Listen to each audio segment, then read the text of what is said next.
એક વખત એક શિષ્યએ પોતાના ગુરુને પૂછ્યું કે સાચી ખુશી કોને કહી શકાય? તો ગુરુએ તેને જવાબ આપ્યો કે હું આ પ્રશ્નનો ઉત્તર તને આવતીકાલે આપીશ. બીજા દિવસે બધા જ શિષ્યો એક મેદાનમાં આવ્યા અને ગુરુજીએ કહ્યું કે આજે આપણે એક રમત રમીશું. સ્કૂલની જમણી બાજુના ઓરડામાં કેટલીક પતંગો મૂકેલી છે, જેમાં તમારા બધાના નામ લખેલા છે. તમારા નામની પતંગ તમે લઈને આવો અને આ મેદાનમાં ચગાવવા લાગો. બધા જ શિષ્યો દોડતા ગયા અને ઓરડામાં મૂકેલી પોતાની પતંગો શોધવા લાગ્યા.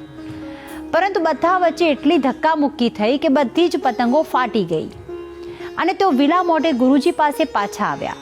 તો ગુરુજીએ કહ્યું કે હવે તમે ડાબા ઓરડામાં જાઓ, જ્યાં પણ તમારા નામની પતંગો પડી જ છે, પણ તમે કોઈ પણ નામની પતંગ ચગાવી શકો છો. બધા ત્યાં પણ ગયા અને શાંતિથી અન્યોના નામની પતંગ ખુશીથી ચગાવવા લાગ્યા.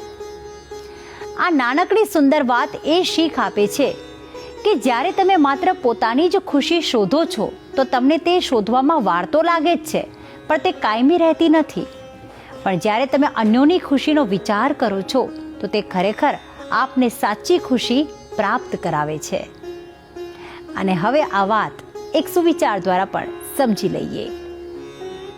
આજનો સુવિચાર: એવા લોકોને ખુશીઓ જરૂર મળે છે જો બીજાને ખુશ રાખવાની કોશિશ કરતા રહે છે.